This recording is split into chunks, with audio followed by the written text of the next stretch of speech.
वो कहते हैं ना, डॉक्टर का बेटा डॉक्टर बनता है और इंजीनियर का इंजीनियर। तो ये थियरी ना इस आईपीओ में एकदम बढ़िया लागू हो चुकी है।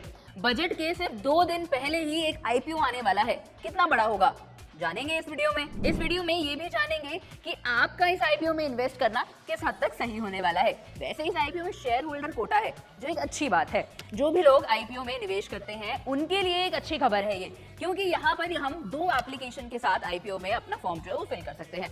यूजुअली एक एप्लीकेशन ही फाइल कर सकते हैं आप, लेकिन क्योंकि शेयर होल्डर कोटा है तो 2 लागू हो सकती हैं। इसके लिए अलॉटमेंट आपको मिलना काफी आसान हो सकता है। नमस्कार दोस्तों, मैं हूं मानसी और आप देखना शुरू कर चुके हैं फ्रीडम ऐप का मनी हिंदी चैनल, जहां पर एक और दमदार और शानदार आईपीओ लेकर मैं पहुंच गई हूं। लेकिन ये आईपीओ आपके लिए कितना बेहतर होने वाला है ये आपको इसी वीडियो में पता चलेगा। अपनी खुद की रिसर्च करना मत भूलना, और साथ ही साथ इस वीडियो में आपको ये भी पता चलने वाला है कि कंपनी की फाइनेंशियल परफॉर्मेंस कैसी रही। हम कंपनी के थोड़े बैकग्राउंड के बारे में भी जानेंगे, उनके ऑब्जेक्टिव जानेंगे कि आखिर वो क्यों आईपीओ लेकर आ रहे हैं, और आईपीओ के बेसिक डिटेल्स तो आपको पक्का ही पता चलने वाले हैं। सारी चीजें समझेंगे, कॉम्पिटिटिव एनालिसिस से लेकर स्वॉट एनालिसिस तक सारी बातें आपको इसी वीडियो में पता चलने वाली है। तो वीडियो को अंत तक जरूर देखना। पसंद आए तो लाइक कर देना, चैनल को सब्सक्राइब करना मत भूलना, और अपने सभी दोस्तों के साथ भी जरूर शेयर कर देना, कहीं उनसे ये वाली अपॉर्चुनिटी मिस ना हो जाए। तो चलिए शुरू करते हैं। कंपनी का नाम है doctor Agarwal health care limited. Company 1957 में बनी थी, और अगर मैं सिर्फ भारत की बात करूं तो 209 हॉस्पिटल्स हैं इस कंपनी के पास। कंपनी भारत के अलावा अफ्रीका में भी है। अफ्रीका की 10 कंट्रीज में इसने अपने पैर जमाए हुए हैं, जहां पर ये सोच रही है और ज्यादा एक्सपेंशन के लिए भी। अगर भारत और अफ्रीका की पॉपुलेशन अब देखी जाए तो इस कंपनी ने काफी अच्छे खासे लेवल पर अपने आप को एक्सपैंड किया हुआ है इन टर्म्स ऑफ ग्रोथ, और स्पेशली अगर इनके नंबर ऑफ हॉस्पिटल्स भी देखे जाएं तो कंपनी के प्रमोटर्स का कहना है कि उन्होंने अभी हाल ही में 30 हॉस्पिटल्स एक बार खोले, फिर एक जगह पर उन्होंने और 65 हॉस्पिटल्स खोले। तो ये काफी एक अच्छा नंबर है और बढ़ता ही नंबर है, तो कंपनी के लिए ये एक अच्छी बात है। अब कंपनी का पोर्टफोलियो समझने से पहले ना बेसिक आईपीओ डिटेल समझ लेते हैं। कंपनी का टोटल इशू साइज जो है वो 3027.26 करोड़ का होने वाला है, जिसमें से 300 करोड़ के तो फ्रेश इशू होंगे और बचे हुए ऑफर फॉर सेल होने वाले हैं। कंपनी का प्राइस बैंड 382 रुपीज से लेकर 402 रुपीज पर शेयर पर हो सकता है। फेस वैल्यू 1 रुपी पर इक्विटी शेयर है, और lot size, minimum lot size है 35 शेयर्स का, जहां पर आपकी जो मिनिमम इन्वेस्टमेंट रहेगी वो 14,070 रुपीज की होने वाली है at the upper price band. IPO 29 जनवरी को ओपन होगा और बंद होगा 31 जनवरी को। बेसिस ऑफ अलॉटमेंट की डेट February 3 बताई जा रही है 2025। वही रिफंड्स जो इनिशिएट हो जाएंगे वो 4 फरवरी को हो जाएंगे। आपके डीमैट अकाउंट में शेयर्स 4 फरवरी को ही आ जाएंगे, और टेंटेटिव लिस्टिंग डेट जो है वो 5 फरवरी बताई जा रही है। कंपनी के जीएमपी की अगर मैं बात करूं यानी ग्रे मार्केट प्रीमियम की, तो 24 जनवरी के अकॉर्डिंग ये 164 रुपीज पर ट्रेड कर रहा है। रिजर्वेशन की बात करूं तो QIBs यानी क्वालिफाइड इंस्टीट्यूशनल बायर्स के लिए 50% कोटा रखा गया है, वही रिटेल इन्वेस्टर्स के लिए 35% का, और HNIs यानी हाई नेटवर्थ इन्वेस्टर्स के लिए 15% का। इस आईपीओ में रेज किए गए पैसे में से 195 करोड़ रुपीज कंपनी अपने डेट रीपेमेंट में इस्तेमाल करने वाली है। साथ ही साथ कुछ पैसा न्यू IT सर्विसेज में ये लोग डालेंगे, डिस्ट्रीब्यूशन नेटवर्क्स में डालेंगे, और अपने जनरल कॉर्पोरेट पर्पस के लिए भी कुछ पैसा इस्तेमाल किया जाएगा। अब हमने आईपीओ की डिटेल्स तो समझ लिए, लेकिन क्या आपको मालूम है कि इन डिटेल्स के अलावा भी और कितने सारे डिटेल्स होते हैं। किसी भी कंपनी में इन्वेस्ट करने से पहले ना, या फिर किसी भी आईपीओ में स्पेसिफिकली इन्वेस्ट करने से पहले आपको सारी जानकारी होनी चाहिए, और उसके लिए चाहिए आपको सही गाइडेंस, और वो आपको सिर्फ मिल सकती है फ्रीडम ऐप से। फ्रीडम ऐप एक ऐसा प्लेटफॉर्म है जहां पर एक्सपर्ट नॉलेज के अंदर A to Z सारी जानकारी आप ले सकते हैं कि किसी आईपीओ में कैसे इन्वेस्ट करना है, कब इन्वेस्ट करना है, कितना अमाउंट इन्वेस्ट करना है, कैसे हम लोग पूरी जानकारी, उसके इर्द गिर्द जितनी चीजें आईपीओ की चारों तरफ घूमती है वो सारी जानकारी आपको उसी कोर्स, उसी वीडियो में मिल सकती है, जहां पर एक्सपर्ट आपको बताते हैं। ये कोर्स आपको सिर्फ 399 रुपए में मिल जाएगा। इसके साथ साथ आप बाकी सारे कोर्सेज भी, 500 से ज्यादा कोर्सेज अवेलेबल हैं इस ऐप पर, जहां पर बिजनेस से रिलेटेड, फार्मिंग से रिलेटेड, पर्सनल फाइनेंस से रिलेटेड सारी चीजें आप सीख सकते हैं। फिलहाल इन पर एक न्यू ईयर ऑफर भी चल रहा है, तो ये डिस्काउंट कहीं आपसे मिस ना हो जाए तो जल्दी से ग्रैब कर लो और फ्रीडम ऐप को डाउनलोड कर लो। डाउनलोड करने का लिंक आपको मेरी चैनल प्रोफाइल और डिस्क्रिप्शन दोनों पर ही मिल जाएगा। साथ ही अगर आपको स्पेसिफिकली आईपीओ कोर्स का लिंक चाहिए तो वो भी आप मेरी चैनल प्रोफाइल पर देख सकते हैं। कंपनी के हेडक्वार्टर्स चेन्नई में है, और फिलहाल कंपनी एक आई केयर सर्विसेज में अपना योगदान देती है। अपने पीयर्स के कंपैरिजन में ये अच्छी सर्विसेज प्रोवाइड करती है। चिंता मत करिए, पीयर्स के मामले में भी मैं आपको सारी जानकारी देने वाली हूँ इस वीडियो में। पीयर्स के रेवेन्यू के बारे में हम लोग जानेंगे कि बाकी कंपनीज जो है, कंपटीशन जो है इनका वो कैसा है और इनके मुकाबले कैसा परफॉर्म कर रहा है। साथ साथ इस वीडियो में आपको स्वॉट एनालिसिस भी पता चलने वाला है कि उसकी स्ट्रेंथ क्या रहेंगी, वीकनेसेस क्या रहेंगी, उनके अपॉर्चुनिटीज और थ्रेट्स के बारे में भी जानेंगे। आखिरी सेक्शन में मैं आपको बताने वाली हूँ कि क्यों आपको इस कंपनी में इन्वेस्ट करना चाहिए और क्यों नहीं, तो अंत तक जरूर बने रहना। अब पहले फाइनेंशियल समझ लेते हैं, फिर मैं आपको कंपनी के पोर्टफोलियो के बारे में बताऊंगी। ये कंपनी के पास ऐसे कौन कौन से प्रोडक्ट्स हैं जिनके मुकाबले वो इस आईपीओ में आकर खड़े हो चुके हैं। पहले फाइनेंशियल की तरफ नजर डालते हैं, क्योंकि फाइनेंशियल बहुत जरूरी सेगमेंट हो जाता है अगर आप एक आईपीओ में इन्वेस्ट करने के बारे में सोच रहे हैं। तो कंपनी की फाइनेंशियल परफॉर्मेंस कैसी चल रही है, ये एक बहुत ही अच्छा और बहुत ही इंपॉर्टेंट सेगमेंट होता है जज करने के लिए स्पेशली, और एनालिसिस करने के लिए कि हाँ क्या मुझे इस कंपनी में इन्वेस्ट करना चाहिए या नहीं।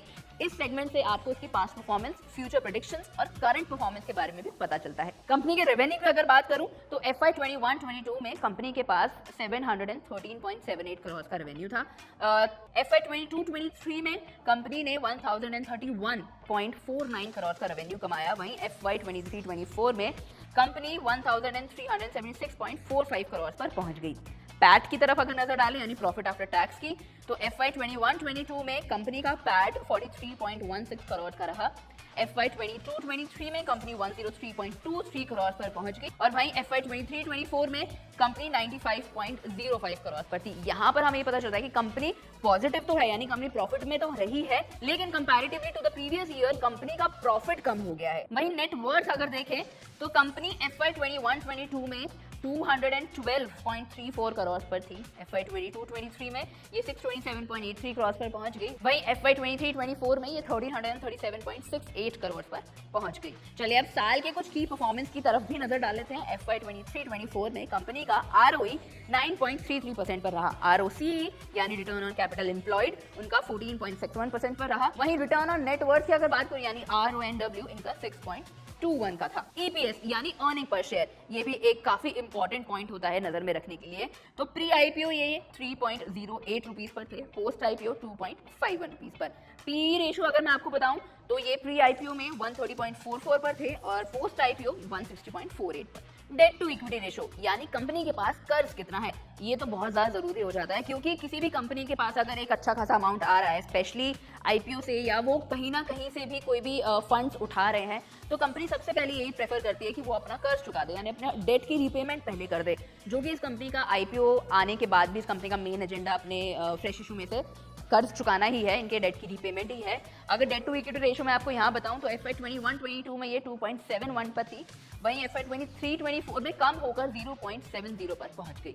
अब कंपनी एक ऐसी इंडस्ट्री से बिलोंग करती है जिसमें काफी अच्छी खासी ग्रोथ देखी जा सकती है। इंडियन आई केयर जो इंडस्ट्री है वो एक सिग्निफिकेंट ग्रोथ देख रही है और प्रोजेक्शंस के मामले में इनका CAGR जो है वो 12 to 14% तक राइज हो सकता है from 24 to FY 28। Market size expansion के भी काफी अच्छे चांसेस हैं। ऐसा बताया जा रहा है कि 37,800 करोड़ की मार्केट जो है इनकी एक्सपैंड हो सकती है फ्रॉम 2024 टू ये जा सकती है 65,000 करोड़ तक बाय 2028। अब क्योंकि लोग बहुत ज्यादा अवेयर हो रहे हैं अपनी हेल्थ को लेकर भी, तो बढ़ती पॉपुलेशन और स्पेशली जो ओल्ड एज की तरफ लोग ज्यादा जा रहे हैं, तो आई केयर उनके लिए ज्यादा इंपॉर्टेंट हो जाता है एक उम्र के आने के बाद।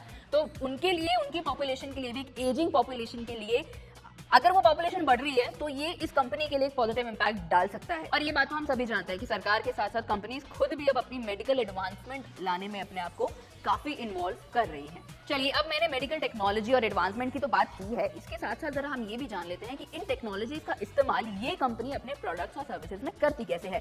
सबसे पहले इस कंपनी के पास कैटरैक्ट सर्जरीज, लेसिक और refractive surgeries, retina treatment, glaucoma management, इनके पास एडवांस टेक्नोलॉजी का इंटीग्रेशन है जहां पर ये अपनी कटिंग एज इक्विपमेंट और टेक्निक का इस्तेमाल करते हैं।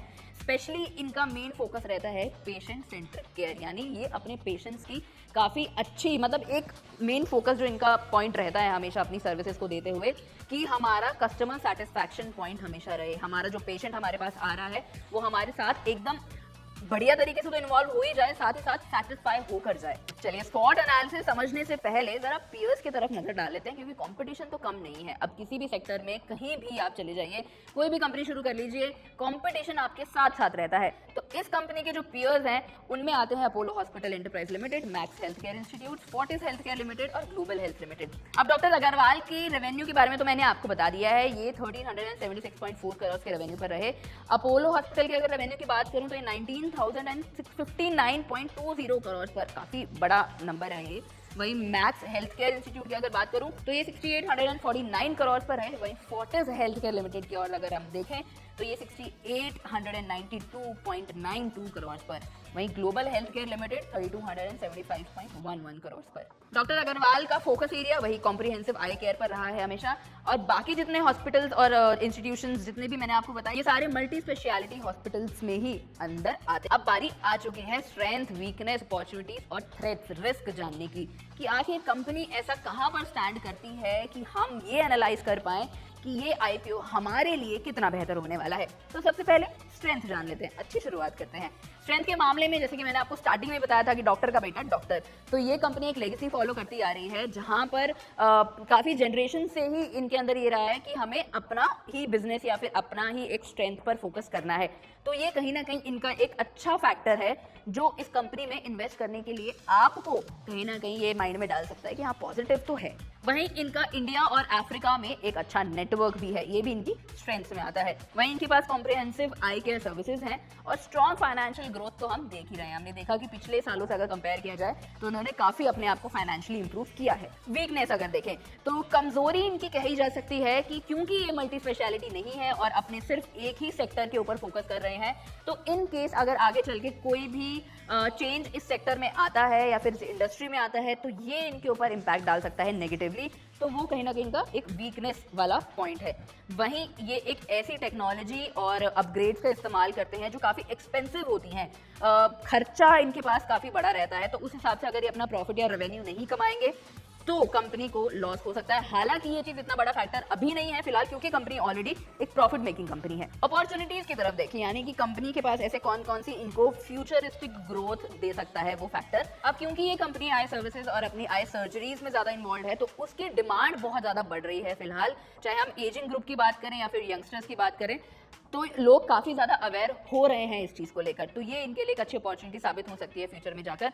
डिमांड, बढ़ती डिमांड को लेकर ये अपनी टेक्नोलॉजी का भी उस तरीके से इस्तेमाल कर सकते हैं। दूसरा मैं आपको ऑलरेडी बता चुकी हूँ, क्योंकि ये अफ्रीका और ग्लोबल लेवल पर अपनी आउटरीच जो है ज्यादा रखना चाहते हैं, अपने एक्सपेंशन की तरफ देख रहे हैं, तो वो भी एक अच्छा ऑप्शन, अच्छी अपॉर्चुनिटी इनके लिए क्रिएट कर सकता है अगर ये अपने आप को ग्लोबली और एक्सपैंड करना चाहे तो। वहीं अब ऑनलाइन का जमाना है, हम टेक्नोलॉजी का इतना इस्तेमाल करते हैं, तो अगर ये टेलीमेडिसिन और डिजिटल प्लेटफॉर्म पर भी आना शुरू कर दें तो वो भी एक अच्छा सेगमेंट इनके लिए क्रिएट कर सकता है। रेवेन्यू का एक अच्छा पार्ट इनके लिए वहां से जनरेट हो सकता है। अब खतरा कहां से है कंपनी को? पहला तो पीयर्स से ही हमें पता चल जाता है। कंपनीज जो इनके कॉम्पिटिटिव में आती हैं, इनके कॉम्पिटिशन में आती हैं, वो सारी ही मल्टी स्पेशलिटी हैं एंड प्लस उनका रेवेन्यू बेस इस कंपनी से कंपैरेटिवली काफी बड़ा है। दूसरा, अगर इस सेक्टर में कोई भी health care related policy change होती है तो वो भी इस कंपनी को एक रिस्क फैक्टर में डाल सकती है।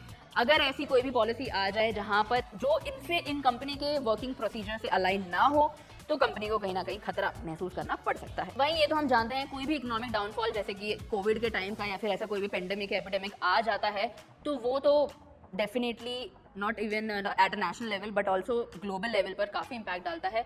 अब मैं जानती हूँ आप में से बहुत सारे लोगों को तो यहाँ तक ही जानकारी में काफ़ी संतुष्टि मिल गई होगी कि हाँ हमें इस कंपनी में इन्वेस्ट करना है या नहीं, ये कंपनी हमारे लायक तो नहीं है। लेकिन फिर भी जो बाकी थोड़े बहुत बच गए हैं उनके लिए मैं ही बता देती हूँ कुछ ऐसे पॉइंट्स जो आप माइंड में रख सकते हैं अगर आप इस कंपनी में इन्वेस्ट करना चाहते हैं, और कुछ ऐसे पॉइंट्स कि क्यों आपको इस कंपनी में इन्वेस्ट नहीं करना चाहिए। तो सबसे पहले आप इस कंपनी में इन्वेस्ट करने के बारे में सोच सकते हैं क्योंकि इस कंपनी की एक स्ट्रॉन्ग फाइनेंशियल परफॉर्मेंस रही है। वहीं इनके पास एक अच्छी खासी मार्केट पोजीशनिंग भी है। ये आई केयर सेगमेंट में एक मार्केट, अच्छा खासा मार्केट शेयर को इन्होंने होल्ड कर रखा हुआ है। ग्रोथ पोटेंशियल भी इस कंपनी में बहुत अच्छी नजर आ रही है क्योंकि इनका जो मार्केट आई केयर मार्केट है वो फ्यूचरिस्टिक ग्रोथ के टर्म्स में भी काफी अच्छा परफॉर्म कर रहा है। प्रेडिक्शंस काफी अच्छी रही हैं। CAGR मैंने आपको 12 से 14% का बता दिया है, तो एक अच्छा पार्ट है, ये इनके लिए पॉजिटिव है। तो इस फैक्टर की वजह से भी आप इस कंपनी में इन्वेस्ट करने के बारे में सोच सकते हैं। पोटेंशियल रिस्क की हम ऑलरेडी बात कर चुके हैं, तो वही कुछ फैक्टर्स हैं जिसके कारण वो ये चीजें आपको रोक सकती हैं कि नहीं मुझे इस कंपनी में इन्वेस्ट नहीं करना है। इकोनॉमिक डाउनफॉल हो गया, इनका कॉम्पिटिशन हो गया, और कोई भी अगर रेगुलेटरी चेंज आता है एनवायरमेंट में तो वो हो गया। तो ये सारी चीजें, ये सारे फैक्टर्स आपको अच्छे तरीके से प्रॉपर एनालिसिस करके ही, रिसर्च करके ही आप सोचिएगा कि क्या मैं इस कंपनी में इन्वेस्ट करूं, क्या मेरा पैसा इस कंपनी में डालना सेफ रहेगा, वो मुझे प्रॉफिट बनाकर देगा, मेरा पैसा ग्रो करेगा कि नहीं करेगा। हालांकि मैंने आपको प्रॉपर एनालिसिस बता दिया है, सारी जानकारी आपको इस वीडियो में मिल गई है, लेकिन आप अपनी खुद की रिसर्च करना कभी मत भूलना। आईपीओ एक ऐसा सेगमेंट हो जाता है दोस्तों जहां पर आपकी अपनी रिसर्च, आपकी अपनी नॉलेज ही आपके काम आने वाली है। लेकिन फिर भी इस वीडियो से रिलेटेड कोई भी डाउट हो, सजेशन हो, फीडबैक हो मेरे लिए, तो मुझे कॉमेंट सेक्शन में छोड़ देना। मैं उम्मीद करती हूँ ये वीडियो आपको पसंद आई होगी। लाइक, शेयर और सब्सक्राइब करना तो बिल्कुल भी मत भूलना। चलिए, मैं मानसी मिलती हूँ आपसे अगली वीडियो में।